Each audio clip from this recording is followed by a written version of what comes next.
at a bar in Kololo, a bar that is now closed and an investigation is ongoing. She was laid to rest over the weekend, but still the cause of her death is not yet mentioned because police is still carrying out an investigation. But there have been many rumors regarding the same. Others have been alleging there could have been poisoning, and others alleging that she had a brain aneurysm. Now, we will only know what really caused her death when the police gives us their report after getting done with their investigation and sharing with us their findings. But still, as a call to action, young women, men inclusive, we all need to be careful, especially when we are in places of that nature, because you never know. One word of advice would be to ensure that you never ever leave your drink or food unattended to, especially if you're in a public place, because you never know. Still, we wait for the police to give us their report. Now today I am with Robert Chirabo Nyonyintono and Julie F. Nantaba Msisi. For some reason, all of us today are wearing black. No one died. It's just a pure coincidence. But welcome to the show and good morning, Robert. A lovely morning to you. Now, there is a term I didn't know, much as I'm always in bars for journalistic purposes, but it's called spiking drinks. Yes. That of late, people who go to bars, you must be very careful. Someone can add a chemical that always sometimes a tab into your drink and they mess you up. But also bar hopping, where a person over the night, now the deceased arrived at that particular bar at around 2 p.m. Now over the night you've gone through different 7 places. Or 5 bars. Even if there are 2 or 1. Even if there are, no, it's very hard to locate in case of a problem. Where did it happen to you? Because if you've been in 3 bars, now how will you know? Are you spiked in this bar or in the other bar if anything went wrong? But you wait for the post-mortem report. Police have said once the post-mortem report is out, we'll be able to know what exactly could have killed the late. But of course, those that hang out, the party lives, it calls for you to be very, very careful with your life. Yes. Don't leave your drink unattended to. And if you can, drink at home if you must. Actually, drinking at home is not encouraged because now you're showing your children another picture. Oh, but that's a story for another day. Good morning, Julie. Good morning, Olive. Good morning, Robert. You talked about bar hopping, and the one thought that crossed my mind was sometimes you can't even limit someone's decisions on as to why they have to move from one place to another. They have different sorts of plot. They have to meet so and so at bar 1. They have to meet so and so at bar 2, and maybe they have a let's call it a business meeting, maybe of some sort, over a drink or 2 at bar 3 at 2 p.m. Who knows? Perhaps it's when information best flows. Oh, wow. Okay. But really, that being said, indeed, each one of us is the first person responsible for your lives. No one else is. And whatever happens, you're the first person to answer. And at a point when you can't answer it, it becomes difficult for everyone. That's true. Now, Julie, before we get into our news in like a minute, I do understand that A-level examinations did come back and different schools have been awarding their students after performing rather brilliantly. Yes. In a Kwale district, in a school called Wisdom High School, 13 students who performed brilliantly well were awarded 36 million Uganda shillings. Wow! I just got goosebumps. Yes, and the directors are happy because they moved from 22nd at the national rating, 25th at the national rating to the 22nd position in the whole of Uganda. And they actually also did not only appreciate the students, they also appreciated the community, the cooks, the guards of the school, and every stakeholder behind the scenes, the unsung heroes. So how are they sharing the 36 million? That detail was not mentioned, but I tried to do the math myself. 36 million divided by 13, probably rounding off to the nearest 3 million per student. Good stuff, good stuff. At least that's a start for, joining university. Yes. Maybe it can pay for the first students semester. Are blessed. I do not remember receiving such rewards at the time I did high school. I wish. Do you think, Robert, in a minute, do you think other schools should emulate this, especially the schools where we are paying an arm and a leg for school fees? Should they do this for our kids when they perform this brilliantly, but then again you will look at a school like Uganda Matters, Namgongo, or King's College and those other schools, and you find that majority of the students well. has this PowerPoint. So who do they give and who do they leave behind? Of course, even those schools, there are those that go to the walls of fame that have performed extraordinarily. But I think some schools have been rewarding students in one or the other. There are many people who said on bursaries. I remember one of the traditional schools I went to, if you were the best in all streams, the next term you wouldn't pay school fees. So they have been awarding in forms of bursaries, some if you're a good sportsman. Schools have been looking for ways to reward, but 36 million, I remember even a school that was awarding cars. Was it something along Masaka Road? No, Robert, I have something coming in. Robert is saying that these things, the awards are only happening in private schools because, for lack of a better word, begula kubana. You won't find that in a school like Namiryango. But Robin, I would like to counter that. In Mengo SS, the girl who performed the best in sciences was actually awarded 7 million and a laptop. So even public schools, university. even public schools are doing this. And sometimes the government schools, you see the bureaucracy and what to go through to approve that. You have the board, you have this, but for private schools it's easy. All right, Robert, what do we have in the news? Well, we have the vice president here at Namiryango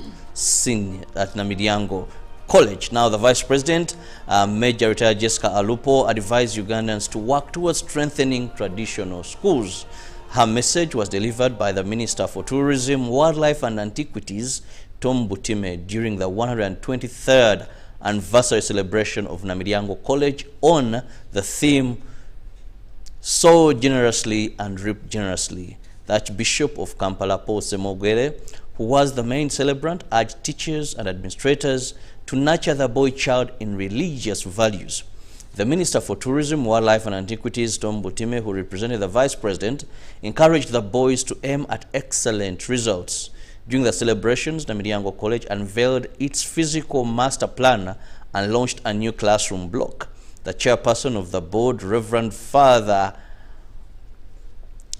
Joachim Mugaru, and engineer Reverend Kaizi, the PTA chairman, called for support to implement the projects. Senior educationalist Constantine Mpuga emphasized the college's outstanding academic achievements.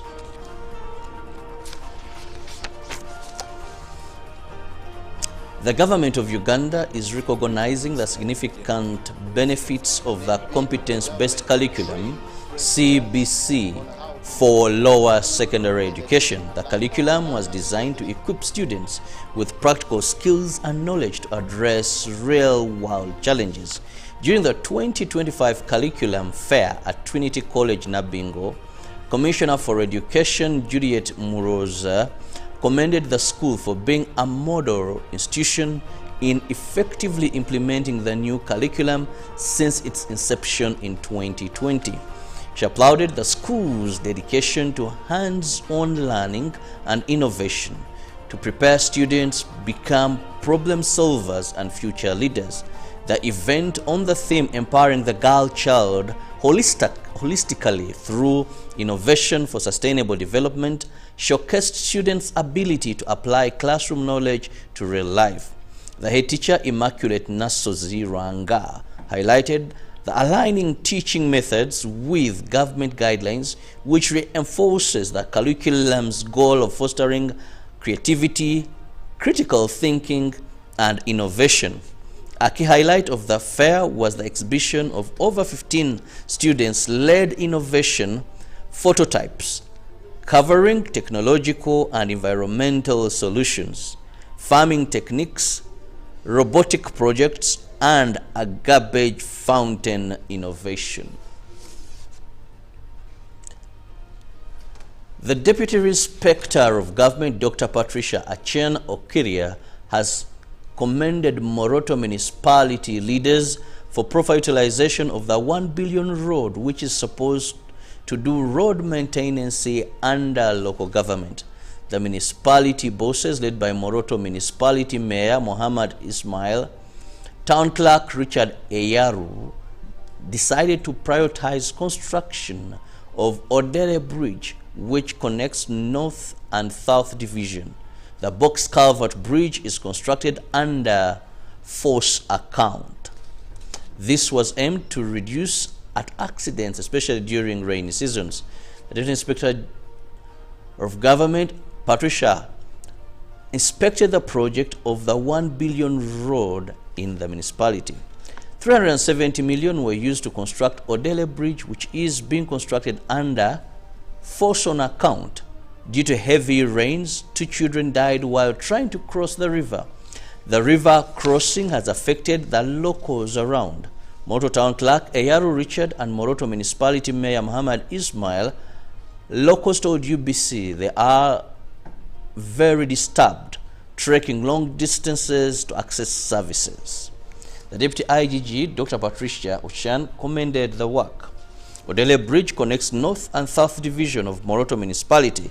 The road is expected to be commissioned in April this year.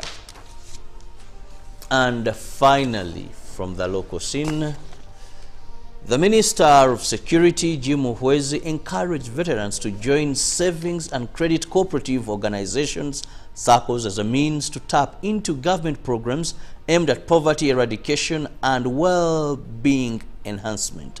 Speaking at Kampala Veterans SACCO annual meeting, where former war veterans strategized for the year, Muhwezi emphasized the importance of unity and organization to secure government support. Security Minister Major General Jim Muhwezi urged veterans to align themselves with existing SACCOs to gain government recognition and financial support. Speaking at the Kampala Veterans SACCO annual meeting, the minister reiterated that governments committed to boosting household incomes through financial assistance. Veterans, being those who played a key role in Uganda's liberation struggle, are encouraged to form and join associations that attract government backing. The SACCO chairperson, Lieutenant Allen Atwine, encouraged veterans to become active members to benefit from the national initiative aimed at improving their livelihood. The SACCO treasurer, Rebecca Mpanga, reassured members that the SACCO would prioritize their welfare and that of their families. Now that brings us to the end of our local stories. Well, now we look at our international news, where the main rival to Turkey's President Recep Tayyip Erdogan has been formally arrested and charged with corruption.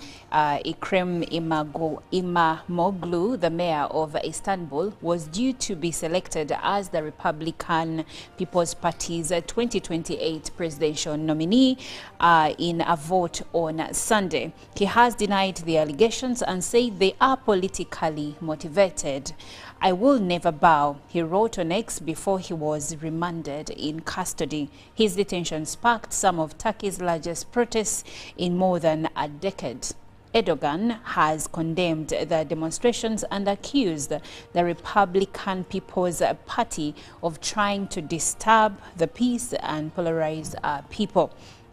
İmamoğlu was one of more than 100 people, including other politicians, journalists and businessmen, detained as part of an investigation on Wednesday, triggering 5 consecutive nights of demonstrations. On Sunday, he was formally arrested and charged with establishing and managing a criminal organization, taking bribes, extortion, unlawfully recording personal data, and rigging a tender. He was remanded in custody pending trial. Now, according to local news sources, they reported he had been taken to a prison in Silivri. İmamoğlu has also been suspended from his post as mayor, Turkey's Interior Ministry said in a statement. Now, moving on, Canada's newly appointed Prime Minister Mark Carney has called a snap election, sending the country to the polls on 28th of April. The election comes as Canada faces a trade war with the United States and calls from President Donald Trump for it to become the 51st American state, issues which are expected to be top of mind for voters. It also comes 9 days after Carney, a Liberal, was sworn in as Canada's Prime Minister following Justin Trudeau's resignation. Kani must now face Conservative leader Pierre Poilievre, whose party had been leading in national polls since mid-2023, though recent polls suggest the race is now neck and neck. Speaking in Ottawa on Sunday, Kani said he needed a clear, positive mandate to deal with Trump. We are facing the most significant crisis of our lifetimes because of President Trump's unjustified trade actions and his threats to our sovereignty, he said. The Liberals, once written off for this election, now have a chance of forming a government for the fourth consecutive time under Kani. Kani, 60, the former governor of the Bank of England and the Bank of Canada, has never served as a member of parliament or prime minister and is untested politically.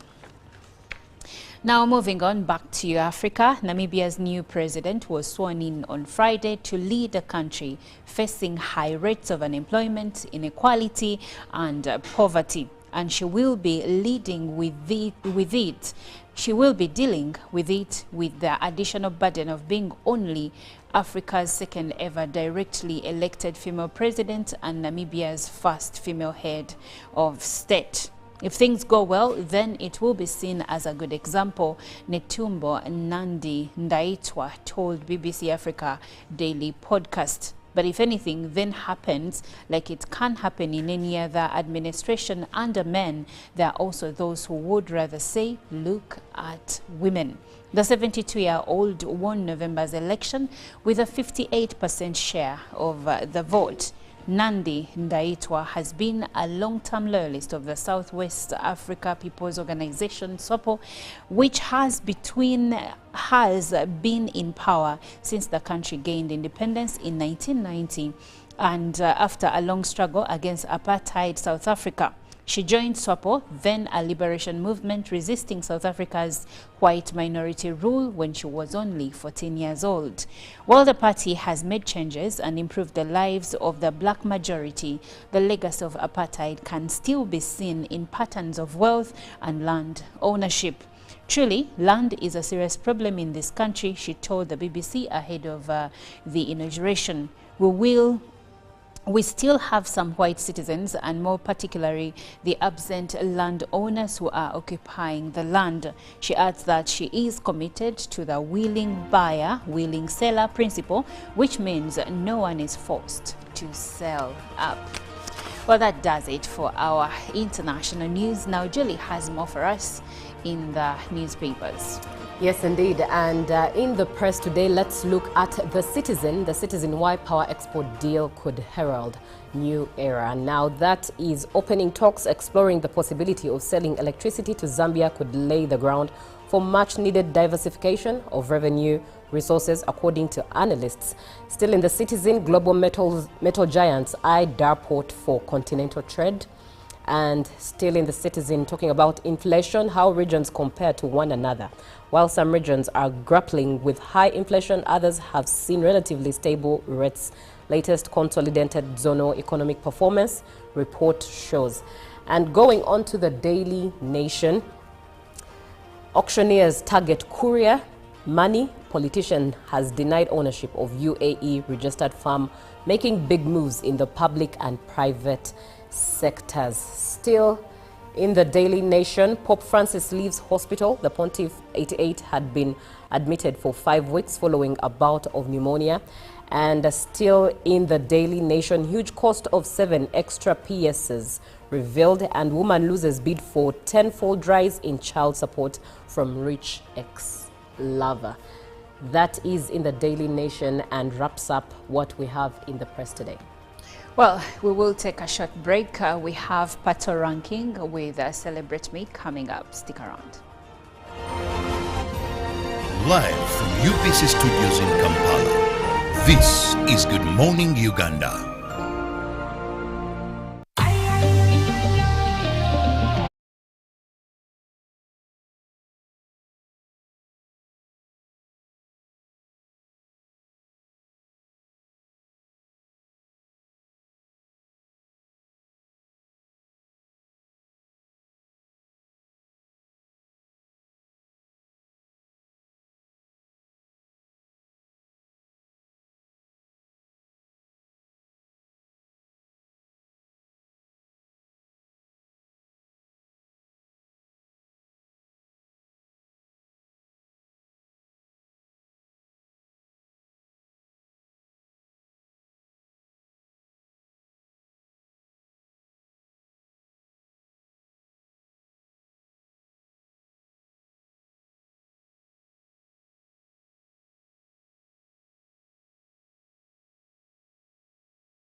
appreciate me. Now when they alive, not be say when I leave. Many events occur in this month, including the Kawempe North by-election, but also a lot that is going on in terms of happening places.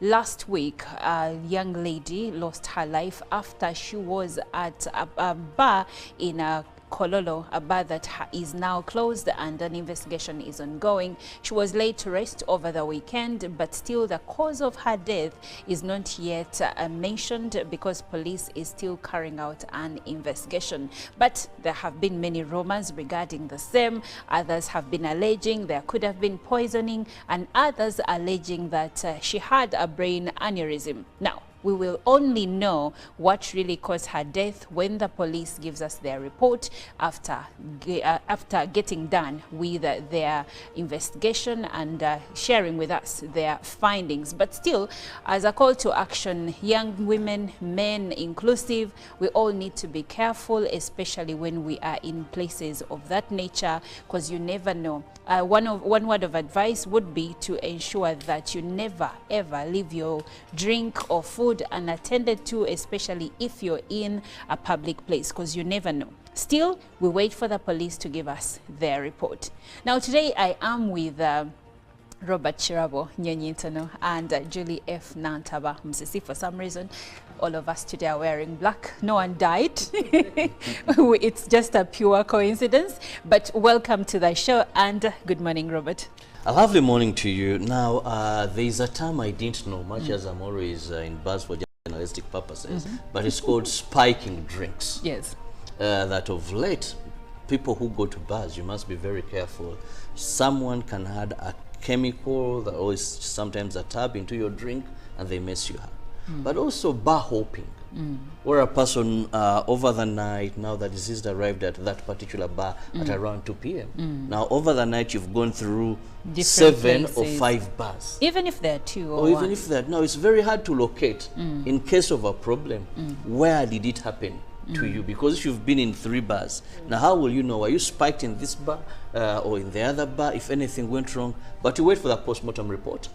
Police have said once the post-mortem report is out, we'll be able to know what exactly could have killed the late. But of course, those that hang out, the party lives, it calls for you to be very, very careful with your life. Yes. Don't leave your drink unattended to. And if you can, drink at home if you must. Actually, drinking at home is... From UBC Studios in Kampala, this is Good Morning Uganda. Pick of the day on UBC.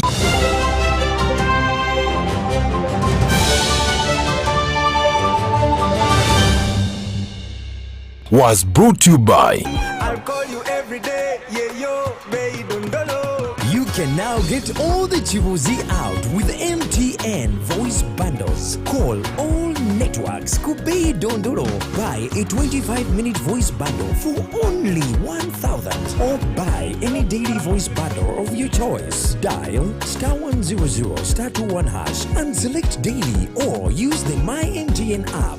When we talk together, we are unstoppable.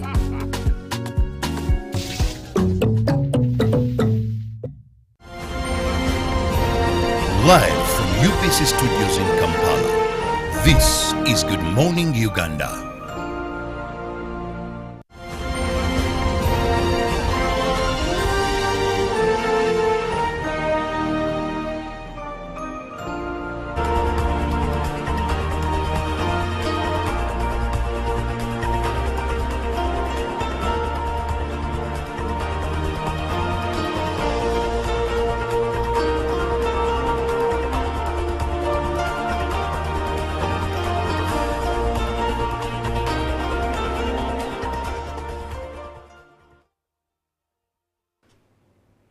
Once again, good morning and welcome to Good Morning Uganda. My name is Olive Monica Najuma, together with Robert Chirabo Nyonyintono and Julie F. Nantaba Mosisi. Now, if you're a worker in Uganda, I believe that the conversation surrounding the minimum income wage, has been on your lips at one point in time, because in Uganda we do not have a minimum wage. So employers deem fit what they should pay, whether in factories to factory workers, whether in corporate spaces like in the media, in banking and other sectors. There is no minimum wage. Now, back in 2013, the Workers MP, that is Honorable Arinitwe Rakajara, did table a minimum wage bill that was rejected by the president. Now, he plans to retable the same bill, and he says that the first bill he tabled was misconstrued. So now he wants to retable it and see if it can see the light of day. That's the conversation that we are going into. But I would like to ask you a question. We did hear one of the permanent secretaries from the Ministry of Finance, even the Minister of Finance himself, saying that Uganda is not financially able to have a minimum wage, in the country yet. But Ugandans argue that, what do you mean? What does it take for a country to have a minimum wage? So I'm asking you a question. Are we ready for a minimum wage as Ugandans, or do we still have a long way to go? Now, you can answer that question and also share your opinions regarding the same on WhatsApp number 0709 602 592. But for now, I'll go to Julie first. Julie, when we look at the argument of the workers' representative, Honorable Rakajara Arinitwe, what exactly is he saying? Try to help us to understand it by breaking it down for us. Well, thank you, Olive. So Honorable Arinitwe Rakajara is the Workers' MP. He's representing workers in Parliament, and this is his third term. He first tabled the minimum wage bill in Parliament in the year 2013. And it was a private member's bill which went through the right processes in Parliament until 2019, when it was passed and rejected by the president, citing that there was need to protect investors. Now, the president went ahead to advise that trade unions and workers' MPs should rather encourage investors, in other words, attract more investors into the country so that there is more employment opportunities in the country. And Honorable Arinitwe Rakajara went ahead to suggest that solutions that could be used to fix the minimum wage bill issue could be focusing on sectors, for example, communications, media, where each sector fixes its minimum wage. Now, it's important to just for a layman, you might be wondering, what is a minimum wage? It's the lowest amount a worker can be legally paid by their employee. And it's important for you to note that Uganda is the only East African country that does not have minimum wage. And Uganda, by the time it was tabled in 2013 for the first time, MPs at that time thought that, first and foremost, most investors get free land, have tax holidays, and end up repatriating these monies back to their countries. Yet the Ugandan who actually pays taxes from the little pay from these investors is squeezed harder and harder, and it doesn't make a lot of calculative sense. So Honorable Arinitwe Rakajara decided that he's not giving up on his mission as a workers' MP, so he's retabling it back to Parliament in the year 2025. That is a background, a brief background of what Honorable Rakajara stated he's retabling for the bill. Yes. Okay. Now, Robert, the MP does mention that the former bill that he tabled was misunderstood. Help us clarify the stance on this issue and how he plans to communicate its importance to both employers and employees this time round. Now, thank you, Olive. First and foremost, Julie gave a very good background to it and actually what a minimum wage is. Now, previously, this actually sparked a lot of pressure, even during the debate in Parliament. It was a heated one, as many members of Parliament, first, if you are to look at a minimum wage, it will affect everybody as long as you have someone you employ, to the extent of housemates. Now, this time around, the Honorable is looking at, let's not have a universal minimum wage, like what was earlier drafted during colonial rules and all that. Let's not have a universal, but let's look at sector by sector. If you are to say, okay, domestic workers, we look at that sector as domestic workers. What is the minimum you can pay a domestic worker? That, okay, it is 50,000. So legally, it makes it that in Uganda, the minimum you can pay a domestic worker is 50,000. Now that means you can pay above, but you do not pay below 50,000. Because look, there are girls in our homes that are getting 20,000 a month. What does 20,000 do? Now, when we go to the investors, when we look at a number of people working in industries as casual laborers, those women that clean these in these industries, those that lift, there are some that are earning 3,000 a day. No Without lunch. Transport. No transport. And when the investor is forwarding the jobs they are going to create, these are jobs they are talking about. So they tell His Excellency, we are going to employ 1,000 workers. But of the 1,000 workers, we cherish so much. How many are going to be getting what we call gainful pay, meaningful employment? When you go on some roads I don't want to mention in the evening, this is when you're going to see people coming out of these factories. If you're able to interview them, you're going to get a shock of your life. Now, why, if the Honorable Minister focuses on sector by sector, it will make more sense and will convince people to better appreciate that. Then we shall have the committees that will decide. Government will work out on how best each sector must have a minimum wage. But also I want to talk about the threat of threatening investors. Yes, we know globally we are competing for investors.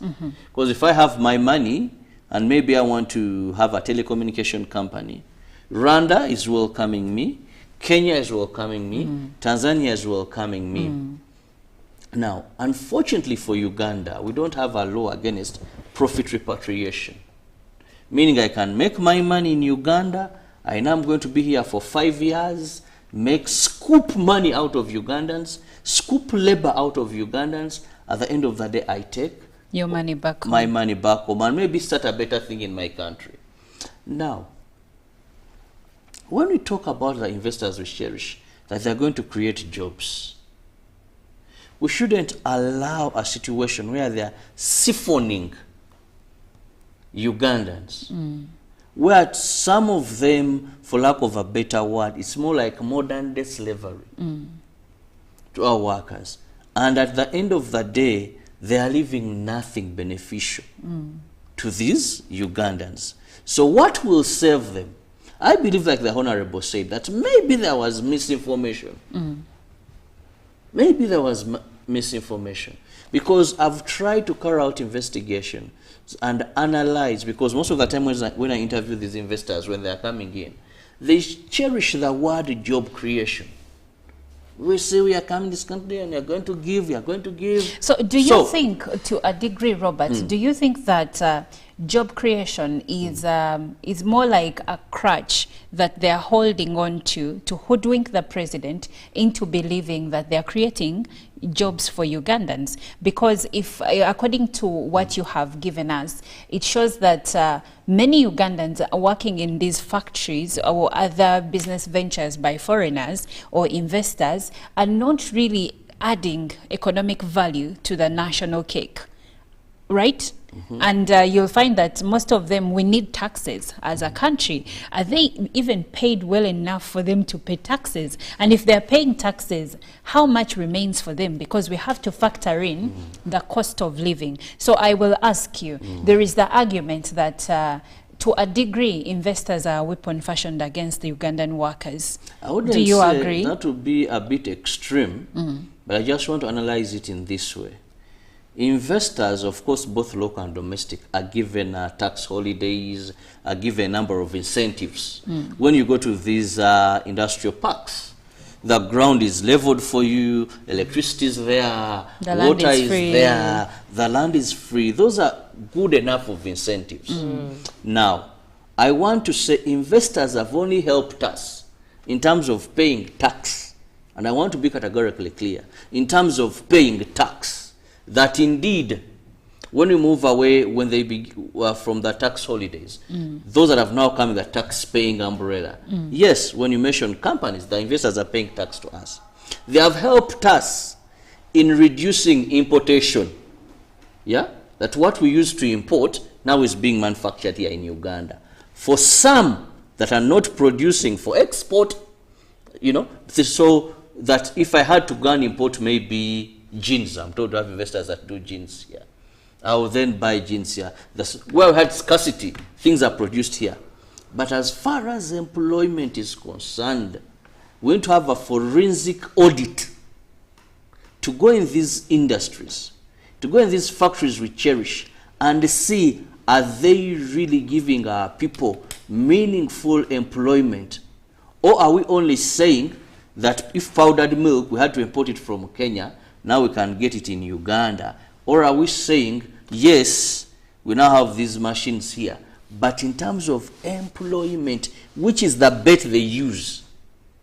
Because an investor will convince, they always forward investment And employment, job creation. And job creation is employment. Yeah. And fighting importation, so that we have more that we export.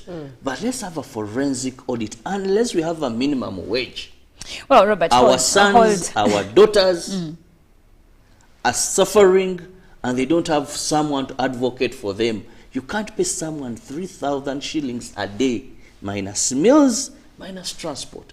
And they are working long hours. And they're That working has long to be hours. noted. So, But Robert, hold just that a brief thought. Okay. Because Hold I was that going to tell you, thought, what annoys me so much is these are people in their energetic age. They are prime, yes. They are age, prime. yeah. Now you're conning them, keeping them there as time is going and as you're Okay, reaping. Robert, thank you so much. I'll come back to you on that. Now, Julie, let's look back at the former bill that was rejected by the president in 2019. What were the primary reasons President Museveni that gave as a reason for the declining of signing the minimum wage bill at the time? Well, the primary reason was to protect investors, citing that this bill would scare away investors, which will eventually halt or reduce on the opportunities for employment. But also, let's look at some of the things that the bill itself, when it was tabled back then in 2013, some of the things it stated in regards to what employers would face in case it had been accepted. Any employer would be held accountable, would pay an amount of 10 million Uganda shillings, or be jailed for 3 years, or suffer both. In case they were not as per Violating. They were violating. Yes, thank you. In case they were violating the rights of an employee.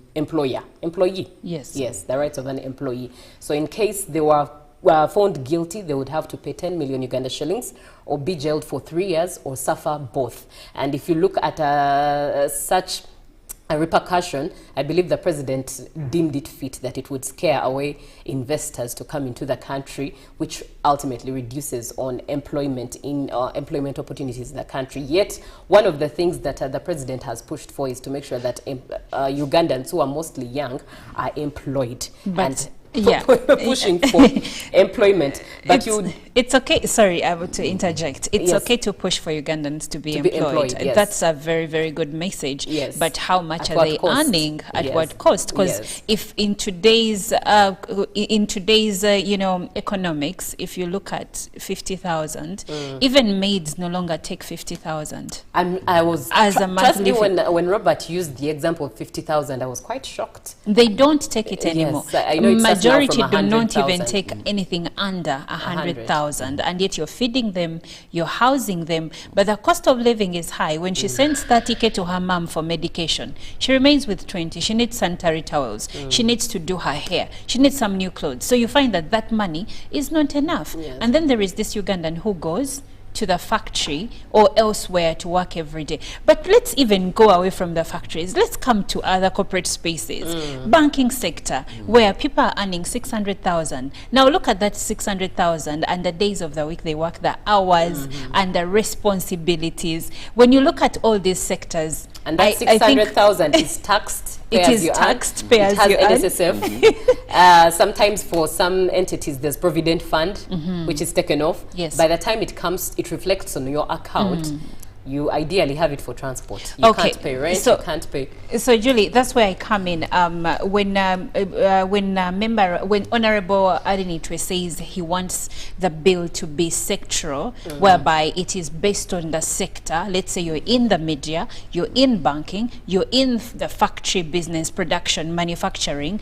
Is that a good way to go, or there are some encumbrances we might face? Well, the fact that allow me also take you back to what the existing legal systems that are for now available to protect workers. One of the things he prides in, Honorable Arinitwe, is the fact that in the first bill that he tabled, they managed to push for industrial courts, and now we have existing industrial courts. That's right. But we also have Uganda's it's called the advisory board, the wage advisory board. And in 2016, it recommended that at least on a general whole, let Ugandans have a minimum wage of 36,000.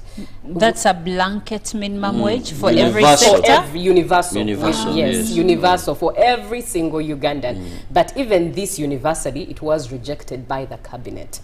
So Why? That's where he comes in to still suggest that at least let it be sectoral. Let each sector determine its minimum wage. Yes. Let each sector determine by law how low it can go to pay its employees under which department, under the different departments of each sector, so that it's easy to manage, it's easy to monitor, it's easy to measure. But also at the end of it, this will also help in managerial and administrative works, and the effectiveness of these departments in administrative and managerial works. So according to Honorable Arinitwe, this is easier than a general one, and he in fact expressed that 135, how much tax are you taking off? How much is someone remaining with? And he pushed that, let it be pushed to at least 235,000 Uganda shillings. Okay. Yes. Well, we are discussing the retabling of the minimum wage bill by Workers Member of Parliament, Arinitwe Karakajara. And he is also hopeful for the position of Vice Chairperson for the National Resistance Movement Party.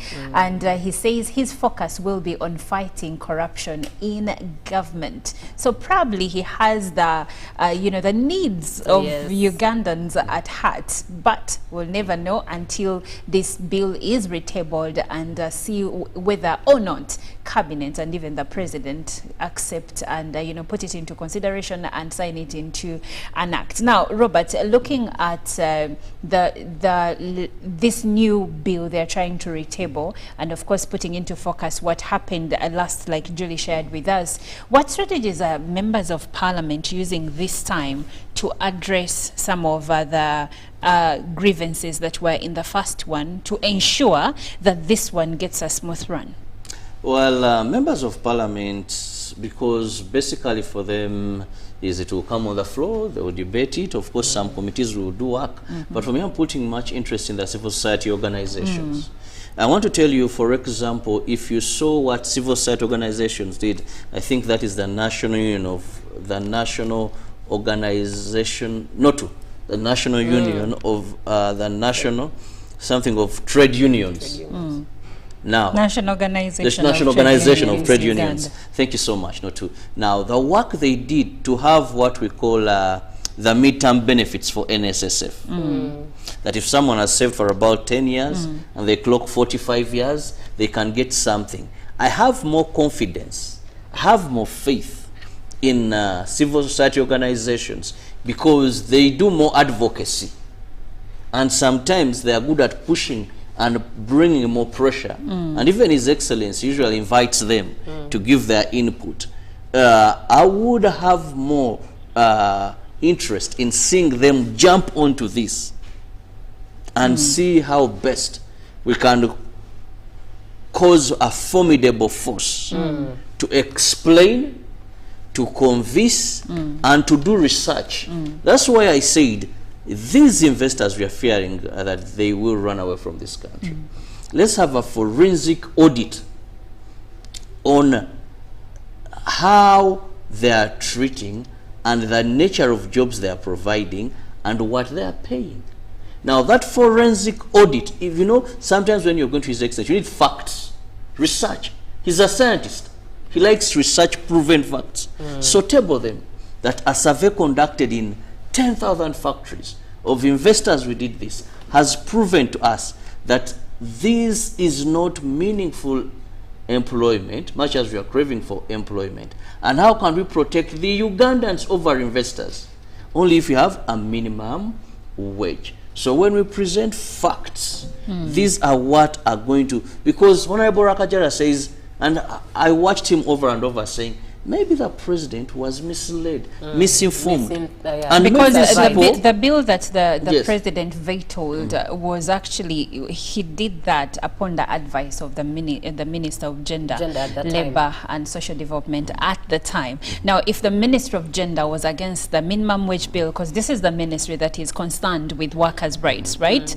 Then it means either there was a miscommunication, misrepresentation, or not enough work was done. And remember, previously it was a flat thing. Now we are looking at sector by sector. These women that work in these flower factories, what they go through. But also, much as we are pushing for a minimum wage, there's something we shouldn't forget, that the labor laws must be enforced. Because if you have a minimum wage, and I know legally I'll be penalized for not paying that, then I'll have people who are not employer, who I'm not employing, that you can't take them on as my employees because they don't have things like contracts. So I'll simply tell you, well, these are the people I'm employing. Prove that you're working for me. What do you need to prove that I'm working for you? A contract. A contract. So You labor see, laws have to be labor enforced laws, as well. we need to have a holistic approach. And you know, to this. when it comes to labor laws being enforced, then you have to think about other facets of labor, like taxes, because the other reason employers are not giving contracts to their employees is to evade taxes. Well, Julie, what are your parting shots on this? Well, the fact that there are countries poorer than Uganda. I mean, if you look at Sudan, if you look at the Gambia, Eritrea, Burundi, these countries, Uganda is far better than these countries, and yet they do have a minimum wage. Why not for Uganda? Good question over there from Julie, and that brings us to the end of our conversation. Thank you so much for being a part of the conversation. Now, Good Morning Uganda does continue. We have Good Morning Uganda Tourism Express coming up next. Julie will be coming back with the Good Morning Uganda business updates. Now, if you have been interested in the conversation regarding Uganda Electricity Distribution Company Limited taking over Umeme operations, that's a conversation that we will be having with UEDCL at 8 a.m. So stick around, because today we have a really well-packed show. But before we get off, we have a notice from the Ministry of Works and Transport, and it reads, Karuma and Ayago bridges on Kampala-Gulu Highway will close to all traffic starting Monday, 24th March 2025 for installation of expansion joints as earlier scheduled. The latest updates, the ferries at Masindi Port are now fully repaired, completed sea trials, and will be ready to receive diverted traffic on the same day. Please plan your journey accordingly. We regret the inconvenience caused. That is from the Ministry of Works and Transport. Well, stick around as the show continues.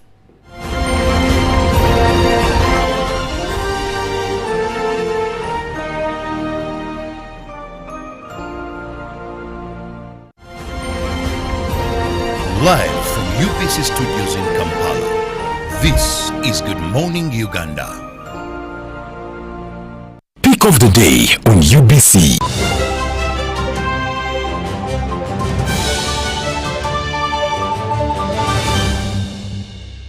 Was brought to you by I'll call you every day, yeah, yo, baby, don't know. You can Now get all the chibuzi out with MTN voice bundles. Call all networks. Kubei Dondoro.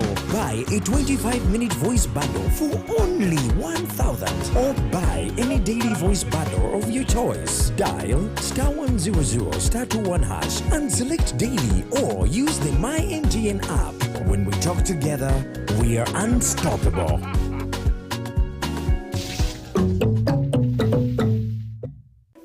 In a nation hungry for truth, a world where every story matters, there exists a beacon of trust and reliability. For decades, they've been our voice and our window to the world, holding the mirror of our history.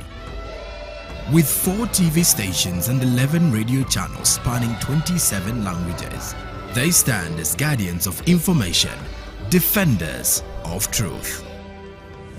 With Mascari Heritage Advantage, they uphold every citizen's right to reliable and free information. Their archive stories shaped our past and illuminate our present. Yet now, as new challenges arise and the world evolves, their mission faces its greatest test yet. Be part of our journey and let's navigate the unknown, uncover the untold, and safeguard our future together. Tune into your public broadcaster, for it is the intersection of trust and truth.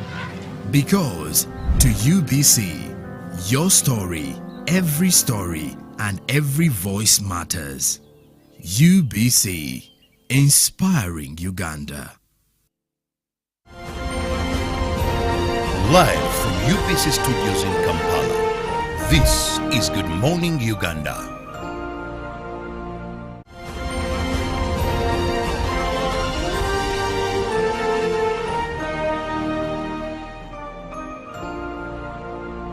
Are you excited as I am this morning, especially that I take you to field with me in the northeastern part of Uganda? Good morning, and my name is Zakia Lucky. Welcome on the GMU Tourism Express. I'm super excited that today we are going to be talking about one of those places that I have always wanted to visit, and today we are finally going to make it there. I don't know what to expect, but I'll be taking you with me when we get there, see what it has to offer, and I don't even want to spoil for you. Just wait for it in the next episode. But behind me is Lake Victoria, and there's MV Sigulu ferry that everyone is going to board, just like myself, as we head to our destination. I'm not mentioning the destination as yet, but just wait for it. I'm more than excited. Like you can see, it's just all good vibes. So stick around and let's get to experience this together.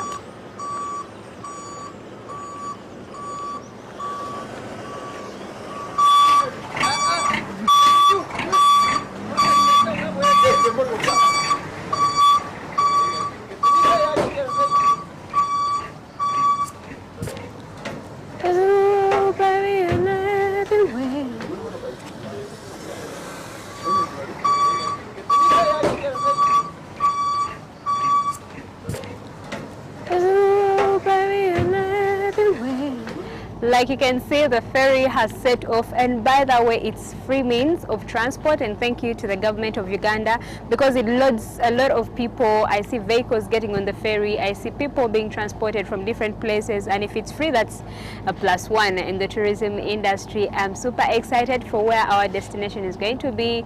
Like I told you, it's going to be my first time, and it's one of those places that I've always wanted to get to. Now just stick around with us, and like I told you, expect nothing less from where our destination is going to be. I already told you how excited I am, because it is this one place that I've also always wanted to visit. Now I can't wait to just give you all the details about this particular place. I'm not spoiling as yet until we get there.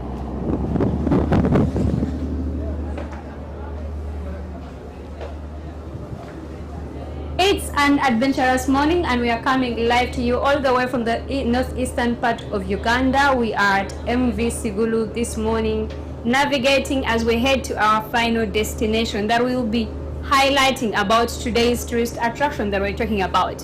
But with me is the captain that is going to be telling us about this ferry and so much more that happens in this particular place. We are excited to have you on our show today. Oh, thank you. It's Ibrahim, my name. Welcome to MV Suguru, which is under the Ministry of Works and Transport, that is Government of Uganda. We provide services for free. These services are catered for by the government, so it is your taxes money to enjoy these services. MV Suguru operates 6 days in the week, from Monday to Saturday, and that's why. And since that we're connecting the road, we don't have special days, whether it's a public holiday, whether any day, as long as fits in those 6 days. Its carrying capacity, it takes 300 passengers, 12 vehicles, and it has 2 destinations. There is Suguru Island, that's the first destination. After shunting from Suguru Island, then we proceed to the tourism island, that is Dore Island. We always get tourists to that place. It's so beautiful. I think you will enjoy it. This vessel, there's a day someone asked me about its safety. So that was a constant question, and this vessel, what I can assure you, it is too safe because we have all the navigation equipments, like it even can move at night. As you see this radar indicates that even at night we can observe all the objects. It has echo sounder to observe the depth down, so it sends the sonar down to observe even objects which can be down. That's safety, and it has the GPS to control the route, so we can't get lost.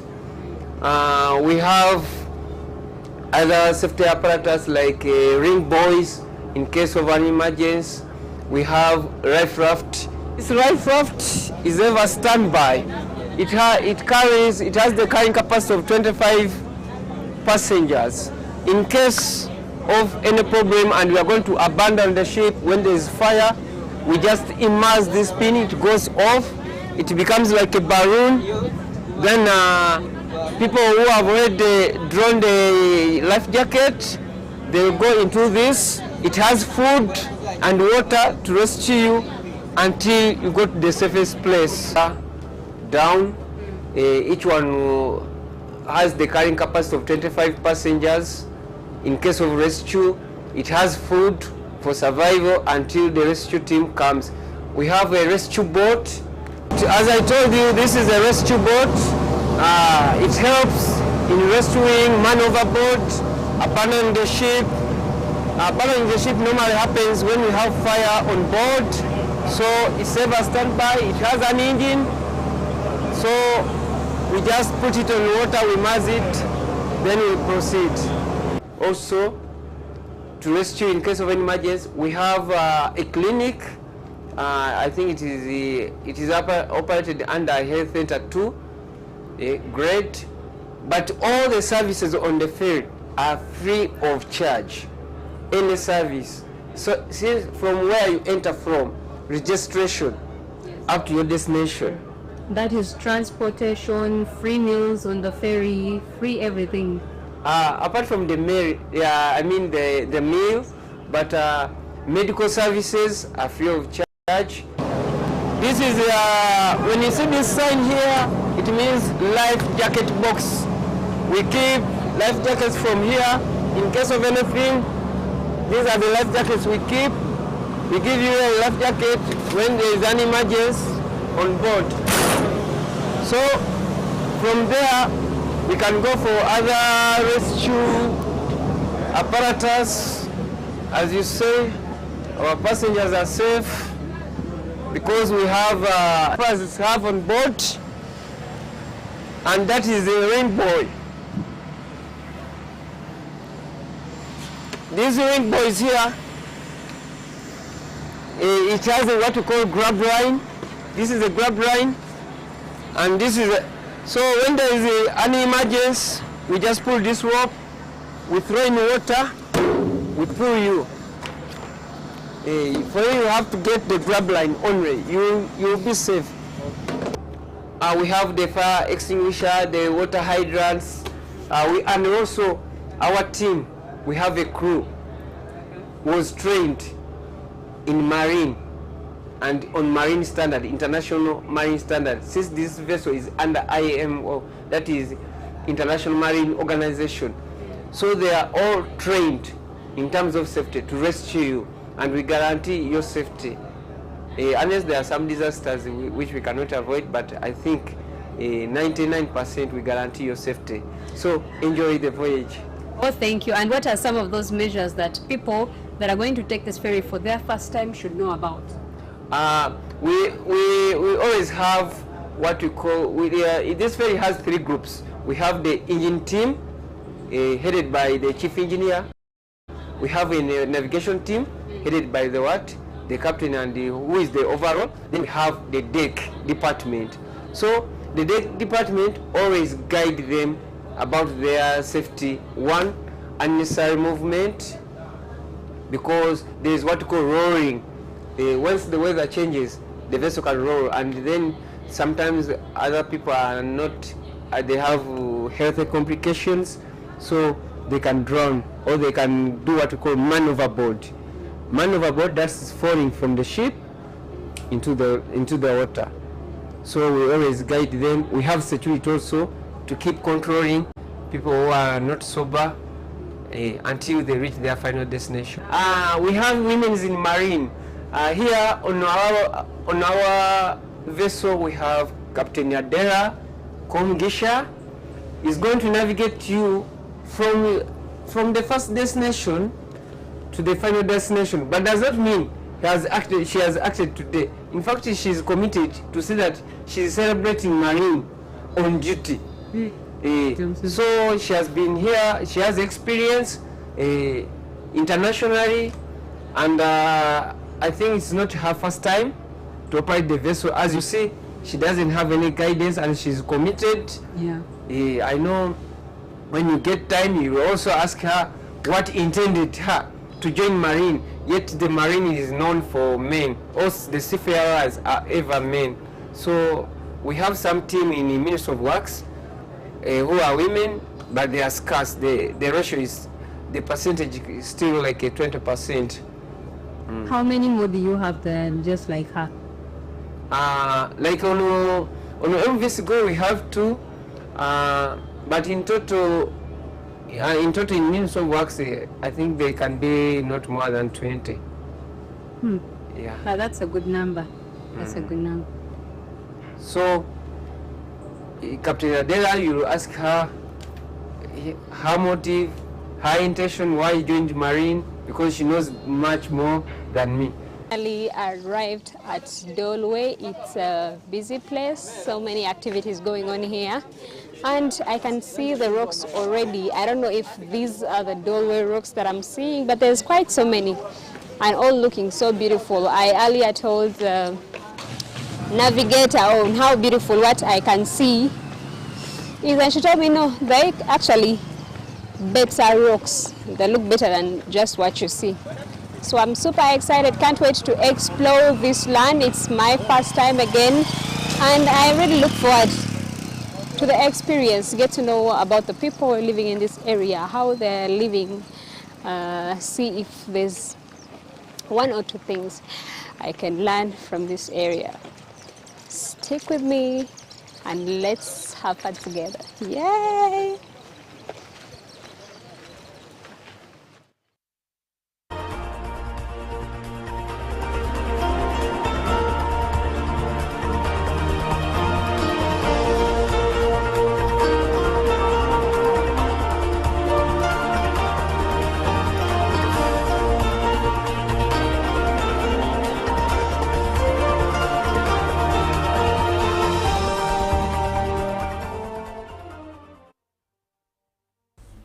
Well, it's a beautiful morning here in Uganda. So good morning, Uganda. And in case you're watching us from anywhere else outside of Uganda, it is beautiful. Started with some rain.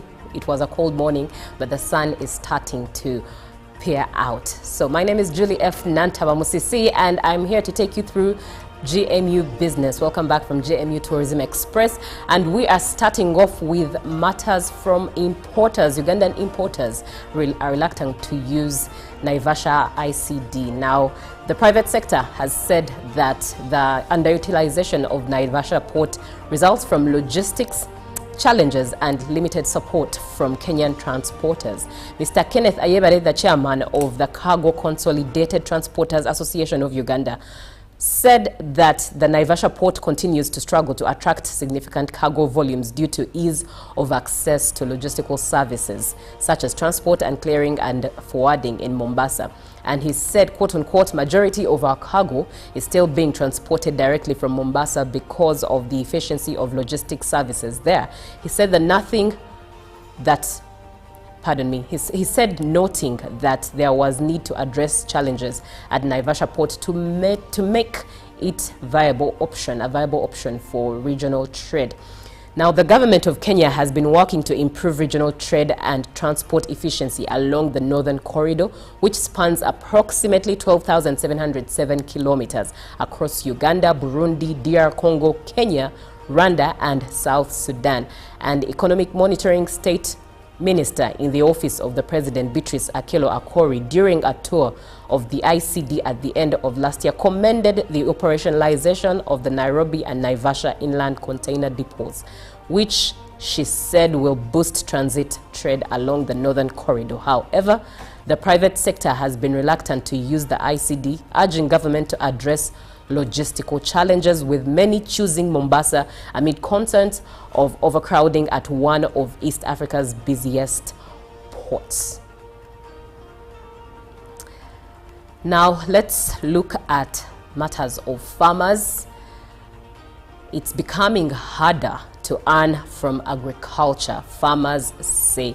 Farmers in Sembabule district have asked government to subsidize irrigation technology and deal with the cost of borrowing by establishing a national agricultural bank if agriculture is to be turned into an income-generating activity at the lowest level of the value chain. Now, speaking on the sidelines of a one-week business enterprise startup tool training in Matete, Sembabule district, organized by Maogola South MP Goreti Namuga and Enterprise Uganda under government's business formalization agenda. Mr. Yasin Lulangwa, a farmer in Matete sub-county who spoke on behalf of farmers in the district, said that because of underfunding, government has not supported farmers in boosting production and productivity. He said, quote unquote, that we are finding it difficult to gain from agriculture. We need the hand of the government to construct valley dams, subsidized irrigation technology, deal with the cost of borrowing, establish factories to provide markets for producers and facilitate access to high-yielding seedlings. He said, now, agriculture employs the majority of Ugandans, but has over the years received less than 5% of the national budget, which is far below the 10% commitment under the Maputo Declaration of 2003. In the 2023-24 budget, the sector received 1.8 trillion, which is about 3.6% of the total budget, lower than the other sectors such as governance and security and integrated transport, infrastructure and services, which got about 9.1 trillion, which is 24.2%, and 5.1 trillion, which is 13.7%, respectively.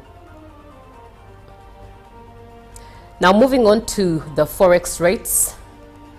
As of 21st March 2025, the US dollar opened at 3,660.05 and was selling at 3,670.05.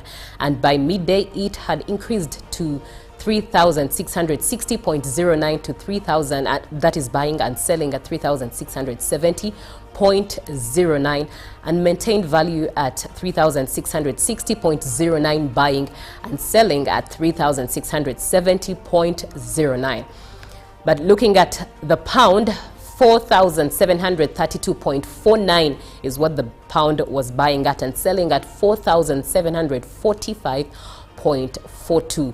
The euro was buying at 3,964.60 and selling at 3,975.44 at selling. And the Kenyan shilling was buying at 28.28 and selling at 28.36. The Tanzanian shilling was buying at 1.38 and selling at 28.36. And finally, the South African rand was buying at 201.26 and selling at 201.81. Well, that's it from GMU Business. Good Morning Uganda does continue, and Olive Monica Najuma is coming back with the agenda, and we're talking matters UEDCL and Umeme, seeing as Umeme is leaving Uganda on the 1st of April, which will be next week. Good morning.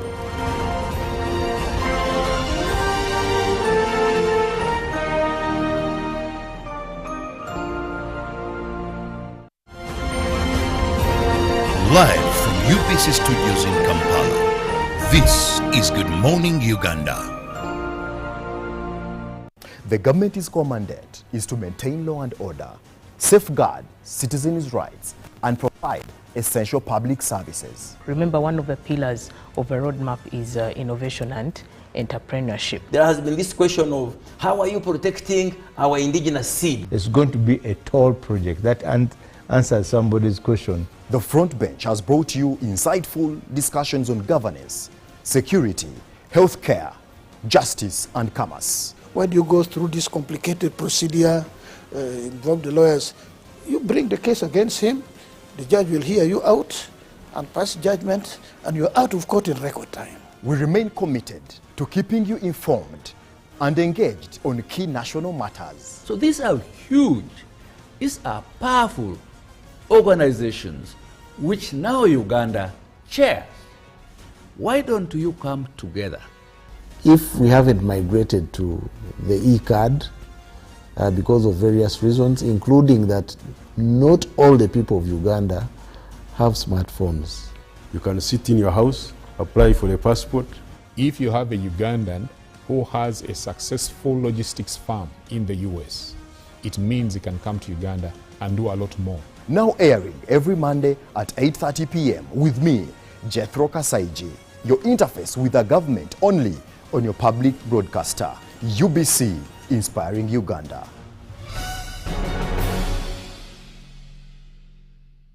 Pick of the day on UBC.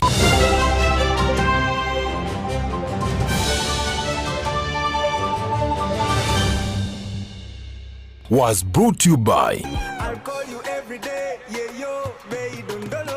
You can now get all the Chibuzi out with MTN voice bundles. Call all networks. Kubei Dondoro. Buy a 25-minute voice bundle for only 1,000. Or buy any daily voice bundle of your choice. Dial *100*21# and select daily, or use the My MTN app. When we talk together, we are unstoppable.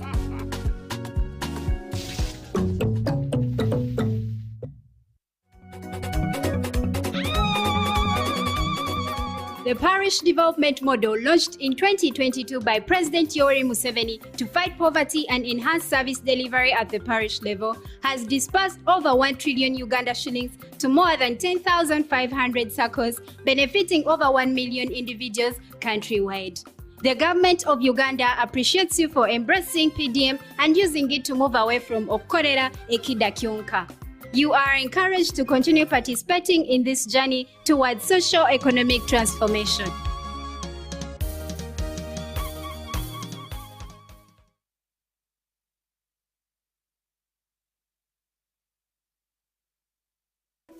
In a nation hungry for truth, a world where every story matters, there exists a beacon of trust and reliability.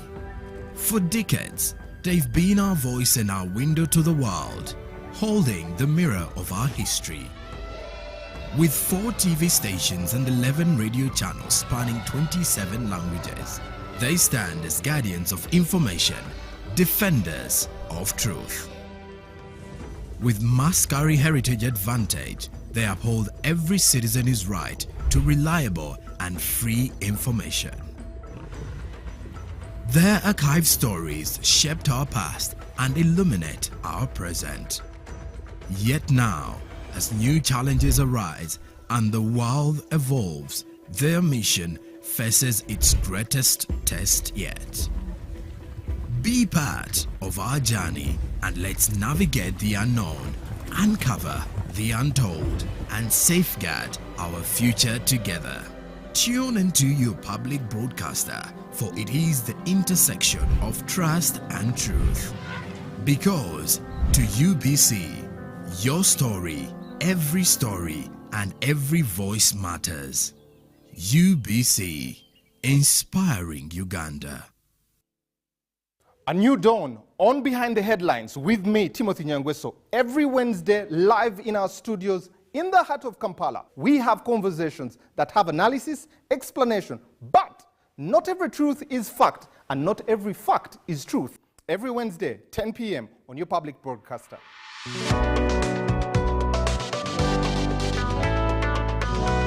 All on your public broadcaster. UBC, inspiring Uganda. 107.3 Kampala, 96.9 Mbale, 95.7 Jinja, 98.6 Soroti. You are all covered. UBC Butego.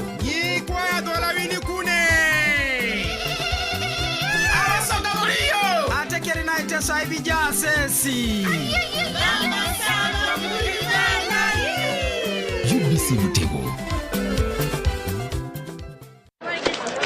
Juko. Yo. Check the shopping, man. What's your secret? Haven't you heard of the parish development model, PDM? Yes, I did, but I thought it was just a talk. No, Sebatia. It is real. I and a few friends together formed a circle, accessed money from the PDM, invested in a poultry project, and now things are moving. Juko. I thought I was one of your friends. You are. But you left me behind. I didn't leave you in poverty. But what you do, just visit your LC2 chairperson and your parish chief, and start the process of economic transformation. Just like that. The parish development model is an initiative from the government of Uganda through the Ministry of Local Government, designed to transform all lives of Ugandans for the better. PDM, my parish, my development, my life. Live from UBC Studios in Kampala, this is Good Morning Uganda.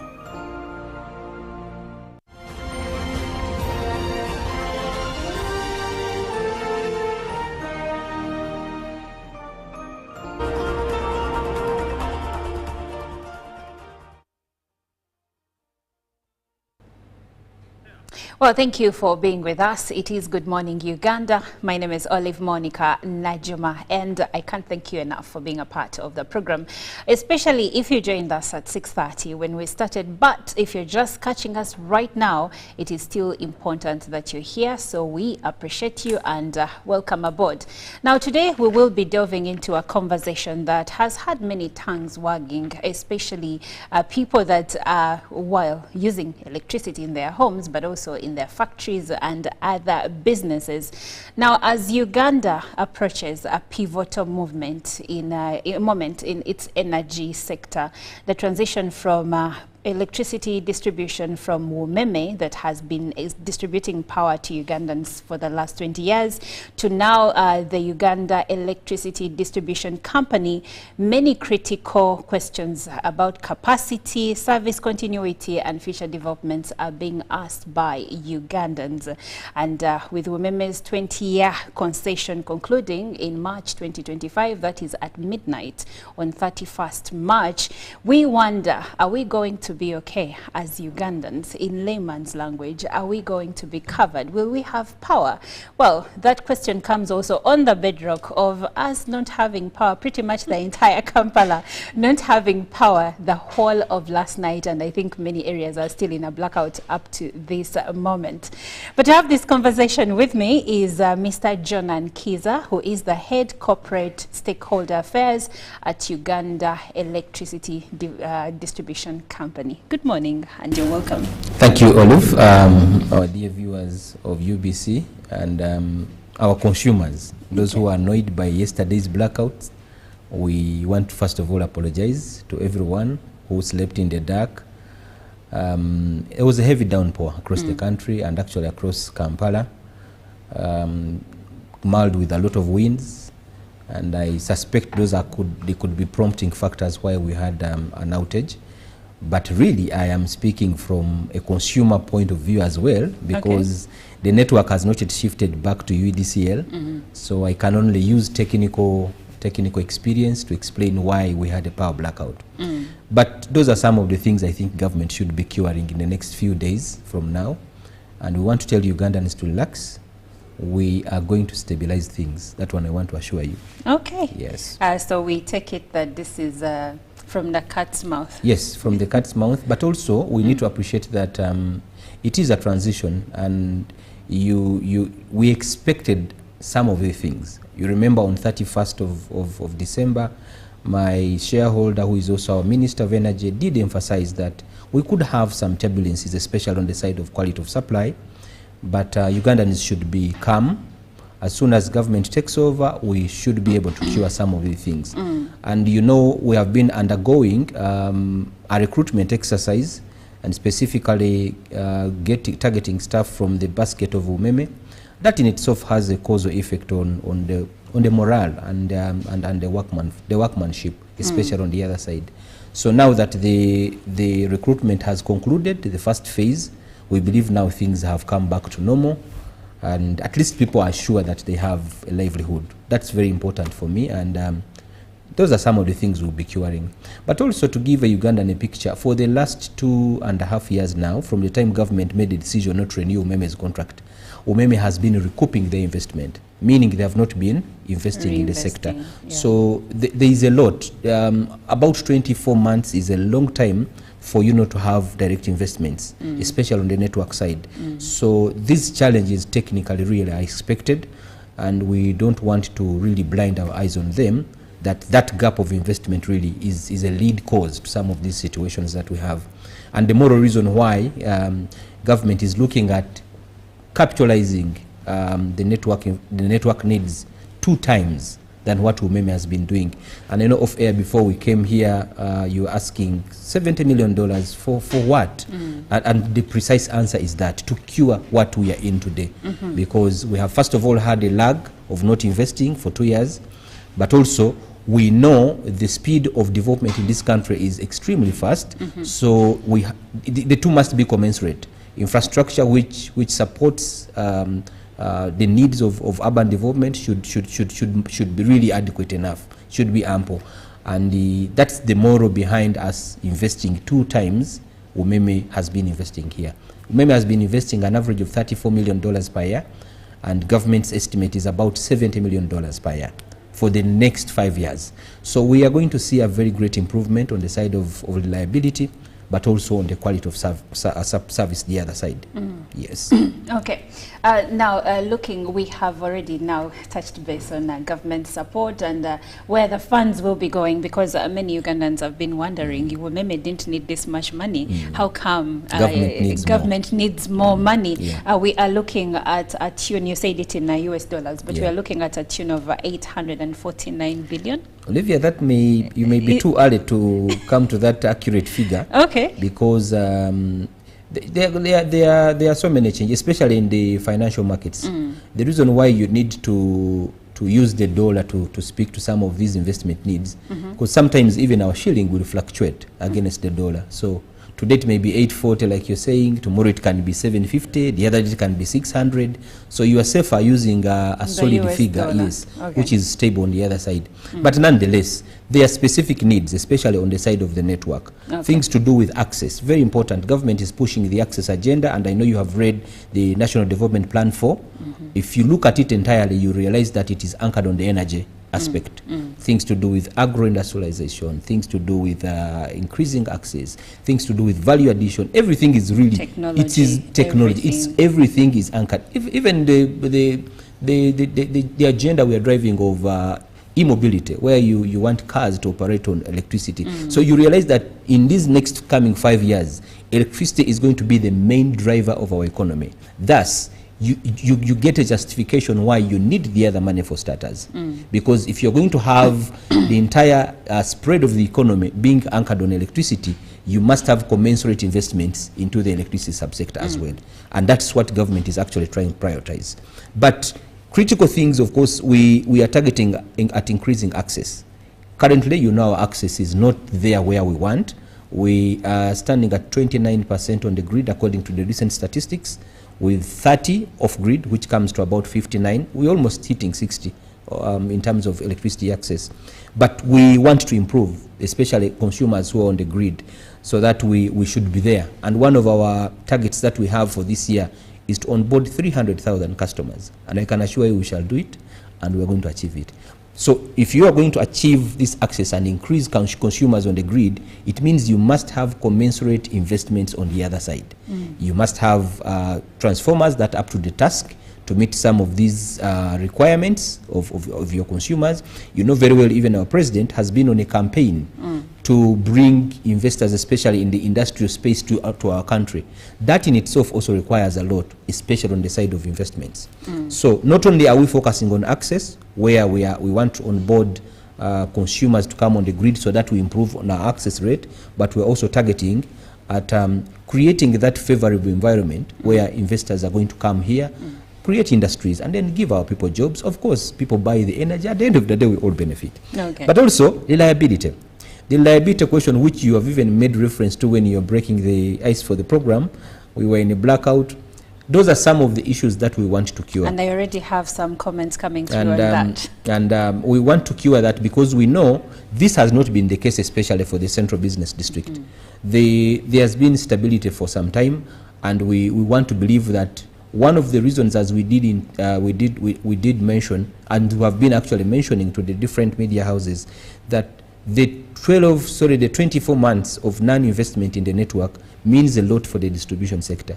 Even just merely not investing for even 3 months is enough to actually cause a crisis. What about 24 months? So we have actually on the other side of UDCL tried to cure this a little early.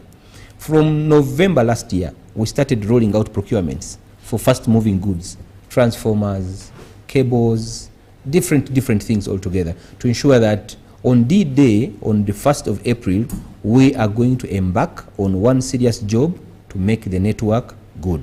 We know we can't achieve this in one day, and I don't want to come on a national broadcaster to lie people that this is a job of one day. We have not invested for 24 months. We can't achieve this in 1 week to ensure that this network is robust again. But when you look at the spread of targeted investments, we are so sure that by the time this year closes, you'll have forgotten something to do with blackouts. Why? Because we are looking at the investments that are coming in.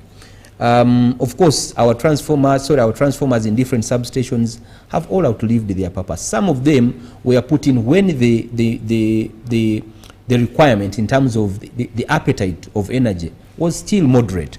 Today you are talking about almost every day you have a new building olive cropping up in Kampala. So this we really need to respect. It continues to indicate to you that there is a growing urge of energy across the country. Of course, we are looking at also intensifying the network. Try to extend in the different parts. There are areas in Kampala that don't have power, and we're much aware of that. And that's a responsibility of government. It couldn't be for a private player, for sure.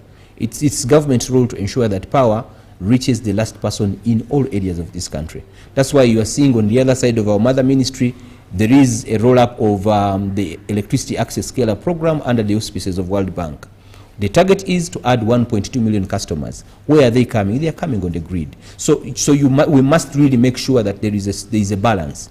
That as these 1.2 million customers come on the grid, they should find adequate infrastructure to support their needs in terms of energy. So that is really very important. But also, electricity is now modernly managed, Olivia and our viewers. We no longer run pole to pole to establish where the faults are. We sit in a studio like this and we're able to see the entire network of Uganda. So SCADA, we monitor our lines using technology. And we are trying as much as possible, even from day one, to make sure that we amplify this technology to match the needs, especially for these big cities. So we shall see a lot of investments in this area. I am trying to break it down for a local person watching us to know that this $70 million that we are talking about is actually going to do something that's going to improve reliability. Loss reduction, everywhere you go, even in some parts of these towns, you find people having these small wires in the night. They're stealing energy. We are losing a lot of energy through power thefts. That is one. But also, we are losing a lot of energy because people are also not on the grid. That's also another loss. Because the anticipated demand that we want, people are not on the grid. So we are targeting them in that vein to ensure that we bring them on board. And this is also going to take resources on the other side. It's money. Getting people on the grid is also money. You have to use money to get them on the grid. That's right. And then, of course, most important are things to do with metering.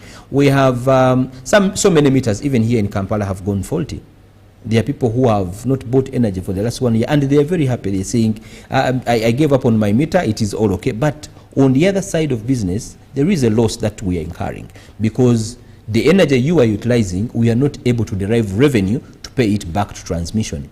And the moral reason why you find this sector extremely sustainable and very successful is because of that sustainable model of business, that we buy power from transmission, transmission buys power from the generators.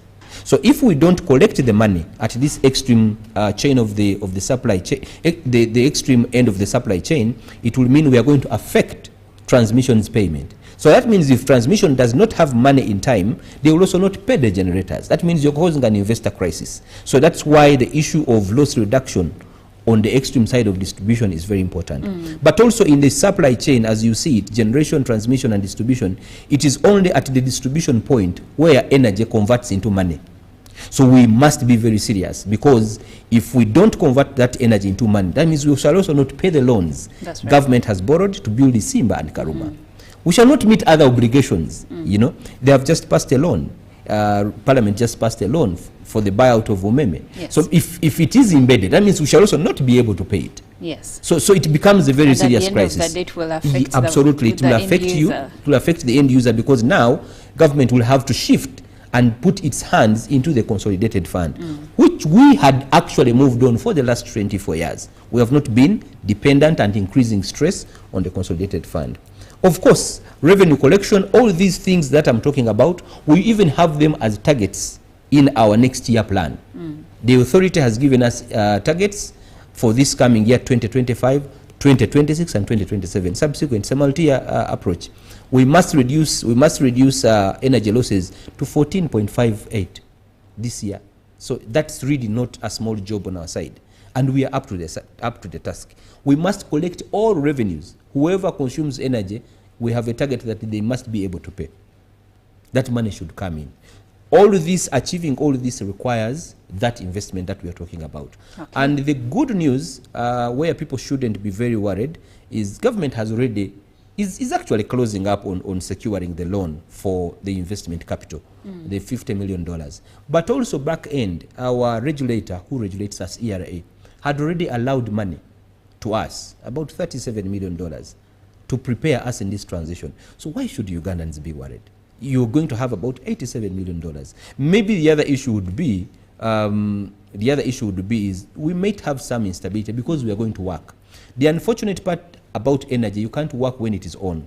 Every time energy, you want to do something on the network, you have to switch off. Now, that's where we want really to prepare our citizens on, because that is going to come for sure, and that we can't lie. We can't do much. This is electricity, and we also respect it. That's why you see that man with a skull on an electricity pole telling you, Kabi, danger, hatari. Electricity kills.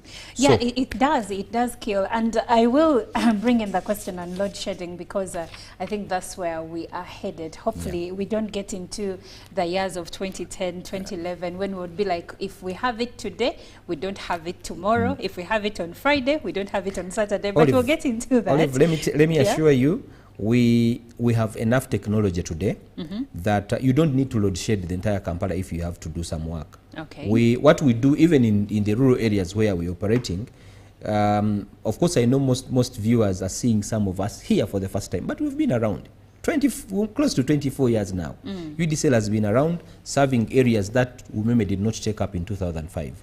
So, and elsewhere we work, we try as much as possible not to affect businesses.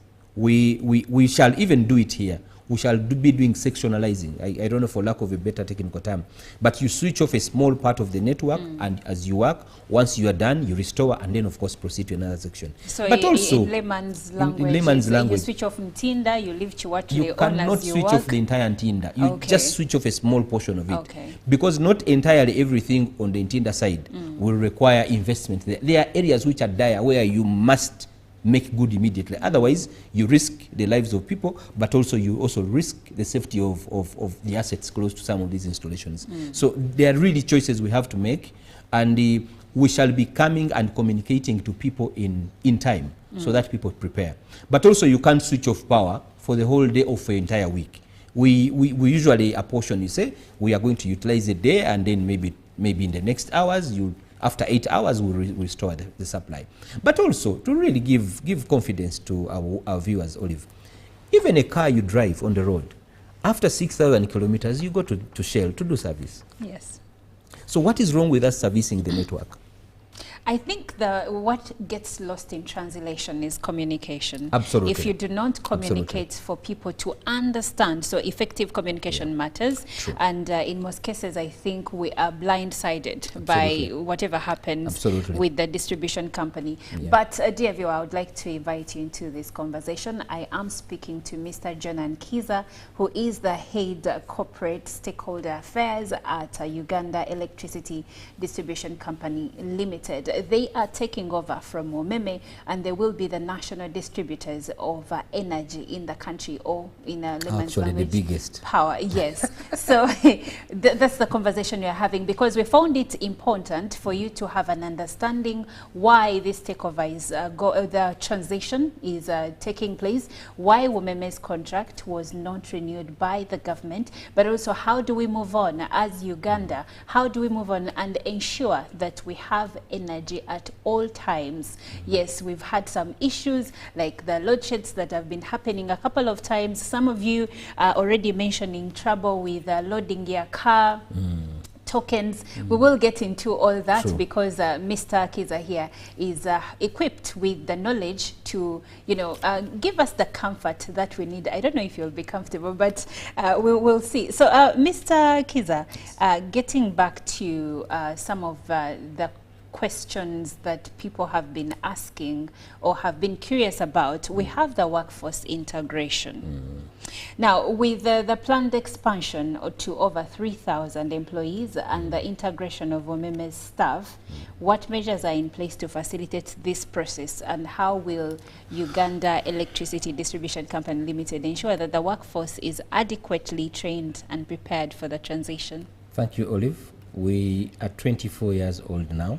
Constitutionally, we are above 18. And we want to thank government for allowing us to be independent. Workforce. The lease and assignment agreement we signed with Umeme allows us to go into the basket of Umeme and give opportunity to the men and women there who have been running the network. And on January 1st, January 2nd, we started the recruitment process to onboard the staff of Umeme into the UDCL so that we field expanded structure. The structure that we're talking about was approved by our shareholder. And for correction, the staff who were allowed on that structure are 2,712, not 3,000. Okay. Now, we ran an advert in January, and we were targeting to recruit 2,212 employees. Now, what does that mean? From January up to now, we have been undertaking recruitments. For starters, we didn't want the day one to come on 1st of April when we don't have a workforce.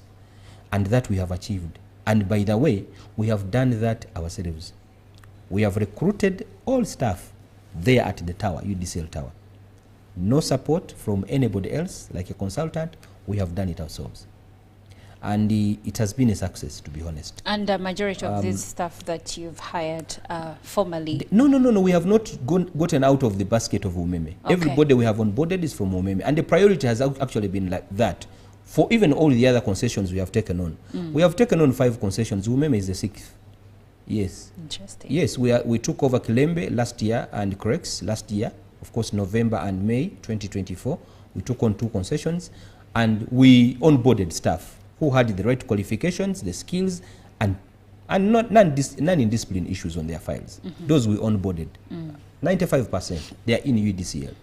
2023, we took on PACMEX. All the staff, we took them in I don't know whether you even know where PACMEX is, but No. it was supplying power from the leg of Kitigum up to all those districts, Omoro, Padel, Agago, Kabong, Karenga, up to the other extent of Karamoja region. We onboarded all of them. They're in UDCL. We did the same when we took on Bundibujo Energy Cooperative Society Limited in 2021. We gave opportunity to all staff. So what am I trying to say? It is a philosophy that we have as a company to ensure that for this kind of concessions that come to a natural end, we don't look out first. We first target the basket of these employees because we need their skills, we need the experience, and that's what we have been doing. So far as we speak, we are remaining with just a few positions to fill, but not on the first phase. The entire first phase is done. Our workforce is ready. People are already just prepared for deployment on first day. So really our viewers on the side of integration has been very smooth. Number 2, how shall we ensure that our staff are adequately trained?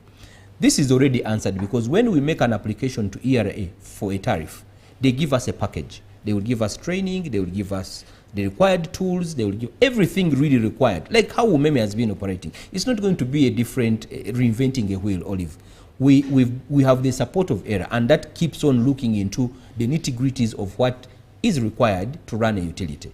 So training is going to be available. It's not the other side only, it's going to be also on our side. Because even as we have been running a distribution network, we've been training staff. And that is hopefully going to continue until we know that the staff are up to the task. But also most importantly, we know it is a big shift. This is a big switch from a private sector to the public space. There is a lot to learn and we appreciate that. From every layer we have been able to recruit and conclude, we have been starting off with induction to let people know how things are done on the side of the corporate entity of government. It may not necessarily be done in the same way it was done in the private space. So there is a lot of learning, and we really want to thank government because at least UDCL remained intact to support the onboarded colleagues to learn how certain things are done in government. But also on the side of systems, you spoke about issues to do with vending and etc.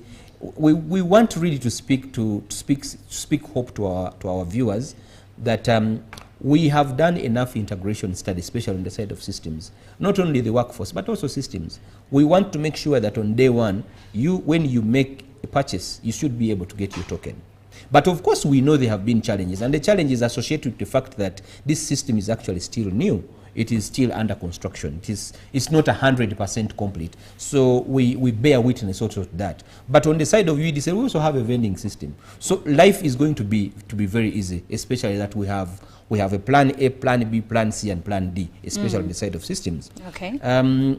But of course, we've talked about issues to do with financing. The Ugandan need also to appreciate that the money which we are paying to Umeme, we're not paying them because they are leaving. No, that's not very true. It's an angle that we find interesting out there. And it's an angle that the larger part of the population seems to believe in. Yes, which is actually not correct. Umeme has been a private entity and they have been investing money here.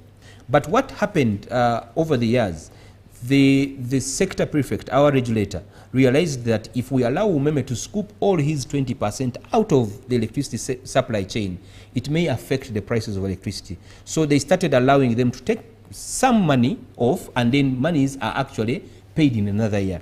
So because of that, there has been an accumulation of that money that has been invested. They have not recovered fully what they were putting here because of the regulatory guidance that they were given. So we are not giving them money for free as people are propagating it. No. The investor put in his money, and it is the responsibility of government of Uganda to ensure that they recover all the money that they put here. It's very important, and it's actually going to be a plus for this economy, and it gives confidence to the investors that when they put their money here in government, they are able to recover it. So it's not the other way around. We are not paying them because they are leaving. And I hope that one surely rests home in the minds of our citizens. But also, on things to do with logistics, Olive, all the buildings that Umeme has been running, the 27 of them, are buildings that are owned by UEDCL. Owned by UEDCL? Yes. That has to sink in. They are owned by UEDCL. We are the landlords. We gave them these offices, and they are returning to us. So meaning in terms of service delivery, the point where you have been picking a service is not going to change, because these facilities are facilities of government. The same is true with the cars. All cars, Olive, those you see in green, all those logbooks are resident at UEDCL Tower. So what you'll have to do is rebrand. Absolutely. Okay. So the worries that most people are having, we are going to start afresh. No, we're not starting afresh. These assets have been paid by you, the consumer, through the tariff. So we are only going to count off these assets, reconcile, and then start work on day one. Okay, the vending is not going to change, Olive. Mr. You'll keep vending from MTN and Airtel and other banks. Allow me invite the viewer into the conversation. I am speaking to Mr. Jonan Kiza, the head corporate and stakeholder affairs at Uganda Electricity Distribution Company Limited. Now, the question you are asking today, does Uganda Electricity Distribution Company Limited have the capacity to take over from Umeme? That's the question we are asking. But in the event that you have any other questions for Mr. Kiza here to answer, please feel free to WhatsApp 0709 602 592. Send in your questions, send in your queries, your grievances and challenges, because today Umeme is in the hot seat. Sorry, Uganda Electricity Distribution Company Uganda Limited is in the hot seat, and they're answering all the questions that you may have. So please feel free to send them through. Now, Mr. Kiza, let's look at service quality and reliability. Yes, what specific initiatives will Uganda Electricity Distribution Company Limited implement to improve the quality and reliability of electricity distribution, especially in areas that have experienced frequent outages or service disruptions? Olive, I usually use this as a small analogy to make people appreciate, those who use power on a daily, that reliability is twofold.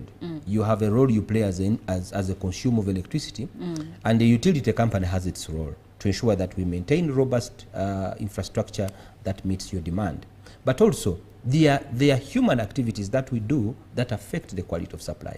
And I also want to be very, very categorical on this, that not every time when power goes off, it is actually the inefficiency or the carelessness of a utility company. It is sometimes carelessness. Sometimes, many times, you realize that it is on the other side of the communities, because they are hosting some of this infrastructure. We can't watch every infrastructure out on a daily basis. We can't put a policeman on each one of them. So you realize that there are activities on the network that also affect reliability. For example, if a person has a tree near a power line, or maybe a three-phase line, which he doesn't want the utility company to cut, during rains, what will happen? There will be an interface. Power will go off. That's just one instance. I can't give you a number of cases. Upcountry in the Acholi sub-region, last week alone we are battling. We lost 45 poles being burnt by communities as they are preparing ground to do their season farming. So there are challenges. Now, you find it entirely, maybe like 3 or 4 districts are off. Why? Because somebody was preparing a garden, they burnt their area to prepare for farming, and they burnt electricity poles. Do these local communities have a proper understanding of why they shouldn't even be vandalizing, for lack of a better word? It is a tricky subject, to be very honest, because there is a lot of culture infusion in some of these practices. Breaking them may be a bit, you require a lot of cultural support. Some people believe if you don't burn the garden, you don't get a good harvest. And that has been there for ages. That's what they believe. And it is a challenge to our aspect. But really, that's just one example of of practices that affect the reliability aspect on the side of the utility. But also to give confidence on the side of the technical requirements in respect of keeping power reliable and available, we are going to do. We have talked of financing, we have. We have talked of supplies, we have already started doing that. We have talked of even personnel. What would be really worrying people is we don't have the workforce to meet the responsibilities ahead of us. And you have that we have sorted. already recruited staff. Yes. And an adequate structure has been allowed. But of course you will appreciate within these ones, there could also be some other sentiments. Why? Because we have not yet catered for these subcontractors who have been working with Umeme, mostly especially in these urban towns. And that's where we shall be going shortly to ensure that we also onboard them, because our demands for this network are extremely immense. And we really appreciate that. But for starters, we are good to go on the side of reliability. But also very important for our viewer, on the side of reliability, equally, you realize that some of the areas, because you have growing loads, there should be continued injections of transformers across the country, especially in these big cities, where we know the thirst of electricity is increasing on a daily basis. So, and these are actually things which are manufactured locally. And I don't know whether really there could be another benefit Ugandans should appreciate than that instead of importing a transformer from China, from India, now we can get it from Jinja, we can get it from Namamve. Cables are now locally manufactured here. Actually, Olive, even meters, we are getting them from Uganda. So the lead time in terms of getting things to the stores is extremely short compared to the time we used to lose those days when we were importing things from abroad. So now we have improved there's going to be improved, time. yes. Now on the side of customer service experience, we are not equally also changing and reinventing the wheel. There will be a toll-free line or toll-free lines to support people to report complaints. We already have one as UEDCL. But even the Umeme we are taking over, there will be the toll-free lines. We are onboarding. Those are systems which are already paid for in the tariff. WhatsApp groups will remain. Online platforms on X, Facebook, LinkedIn, YouTube, they're all going to remain to support you to reach out to us. But also very critically, UEDCL's difference in this game is for us, we don't have a middle person. Why? We believe in a digital environment, that if you must make an application for power, you can do it online as well. If you must buy power, you can do it at your point of convenience in your house through the different platforms, MTN, Airtel, and other Finitex, Payway, and etc. and etc. But most importantly, we want to ensure that a customer does not lose money through the process of acquiring or getting connected. That's why we have brought an online platform where Olive and the other viewer outside there can hit our website, go and apply for power for as long as you have a certificate that requires your house or that qualifies your house to be ready to receive energy. You are good to go. You only even leave your phone, so leave the website, go on your phone and pay, and wait for a connection at home. So in this process, we are trying to make sure that every process is digitalized.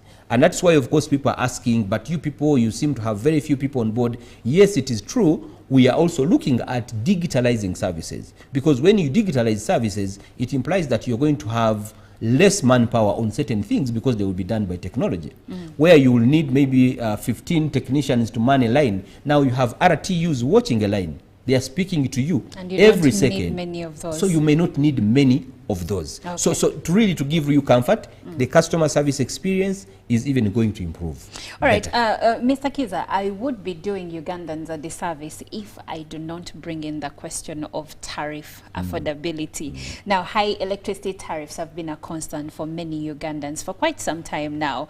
Lately, I don't know what happens, but when we pay for Yaka, the units we get vis-a-vis the money we've paid, I don't know what the situation is like for those in manufacturing, but I will speak as an end user on the side of, should I call it retail?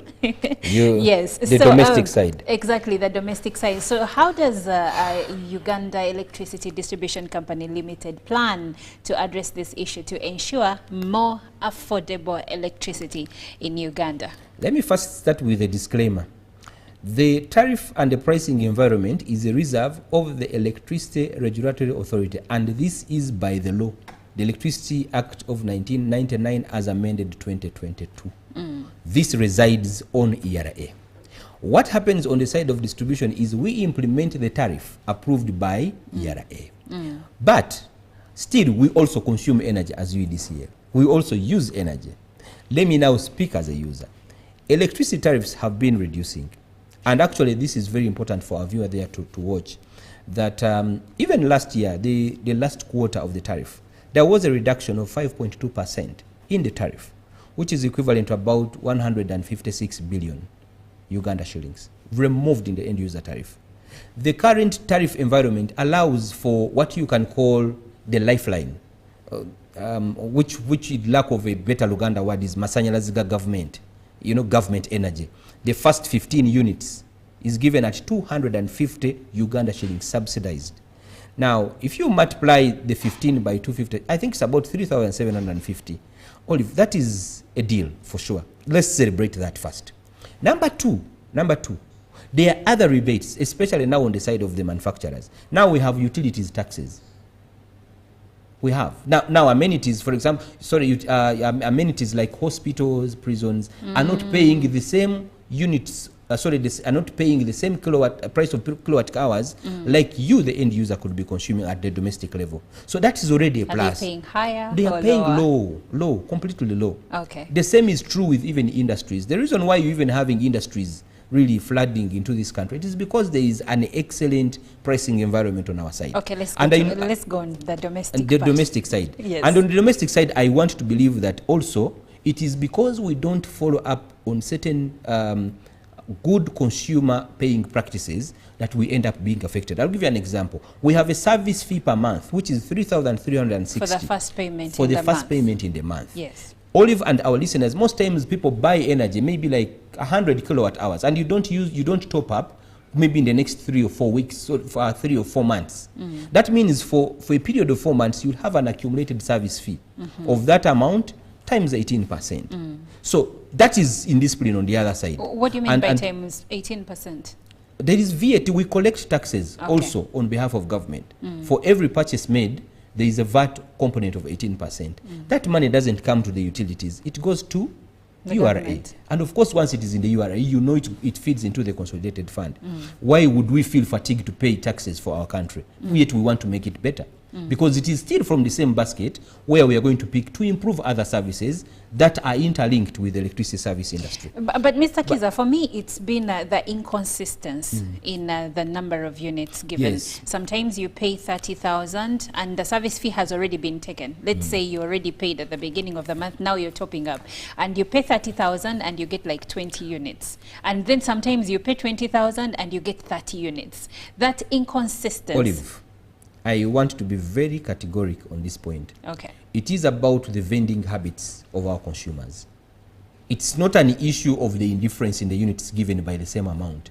We need to appreciate that at the beginning of every month, you have a rebate which is given to you in the tariff. Yes. That for the first 15 units, you'll buy them at 250 shillings. That's why your first purchase in the new month, you'll have more units of Yaka. Even if you're using 30,000, for example, you may find you have 45, and yet when you make the second purchase using the same money, you'll be sold at a flat rate. So let me ask, that first payment, does it have to be at the beginning of the month Not necessarily. or any time within the month Anytime as long as it's the first payment? For as long as it's the first purchase you're making in a month, that opportunity resides in you. Okay. But also number two, the second purchases or the subsequent purchases should usually come at a normal price. For example, the current tariff is 775.7.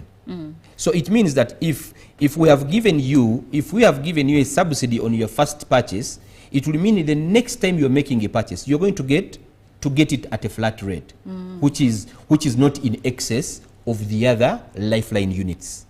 So that's really the difference, and that's where I think we shall continue coming here to teach you how and what benefits are in for we you. need you. Mr. Kiza, I have some views coming through, some questions, and the first one is from Denise. She says, good morning, moderator. Thanks for the program. I paid for a connection 10 days ago and visited Mukono office under self-sponsored connectivity.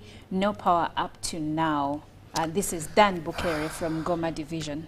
Okay. New connections, Olive. Yes. It is true we know that there are people even who applied for power using the other scheme of government, ECP.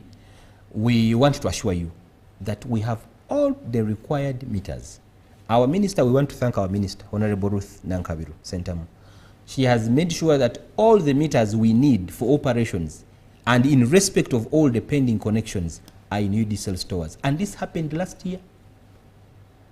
We already have meters. So customers out there who made payments to Umeme and they have not been connected, because of course that's also investment. Remember, they have been recouping. Yes. So we want you to become, on day 1 of 1st of April, our men in Ovuru are going to start moving area by area to start connections. So it you've won't be full just day. been waiting? Yes, we are waiting because Okay. the license of Umeme is still running up to 31st at midnight. That's so right. from 1st, if it was even possible, we would start at 00 hours onwards. We But will it be will out be there. It nighttime. will be night time. Yeah. So be comfortable that you'll be connected. Number 2, if this is a self-funded scheme, I don't understand. Something is not very clear.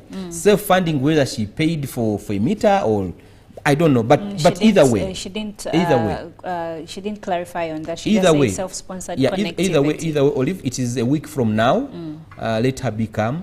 The only difference that probably may not be palatable to our consumers is we follow a principle: first come, first serve, on our side. So, and now you have a backlog. Yes, we have a backlog. Of course, we are going to have support from the private players to ensure that connections are expedited. But importantly, once you're on the list of people who are pending, be very sure as day follows night that you'll be connected. Okay. You don't even need to call anyone. You don't need to pay for a service, for a new connection. And one of the reasons that should come to your mind when a person asks you for money for a new connection, just know that person is a fraudster. Because UDCL is a cashless company.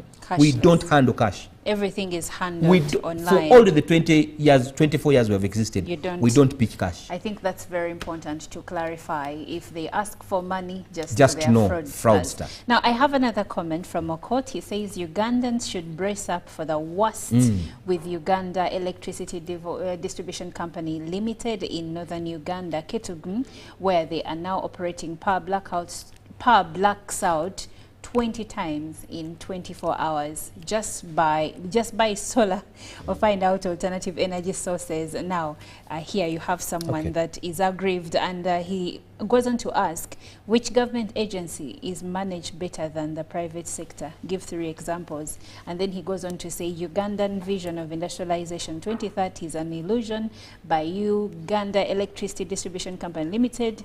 Takeover from Umeme, Uganda shall drip back to 1980 in terms of power stability and connectivity. He seems to have a lot That's of grievances. an aggrieved customer. But yes. let's start it close to where he is. Olive, we supply power in Karamoja. It's not Umeme. Power is 99.9 available in that area. So the question is, yes, the question is, why is power available the other side at 99.9% and it's not even 99% available in Kampala? That will be a question that I want us to answer. One other thing that I think you'll find unique with UDCL, for us, we are honest. We want to be very honest to our viewers that reliability of power matches with investments. Number 2, Kitgum. The Kitgum he's talking about, if I am aware that he's coming from the concession that we took on. These concessions are interlinked. For example, we supply power using almost the same feeders, the ones of Umeme. So if you have a problem, for example, on the Umeme side, it means the entire area where you are supplying goes off.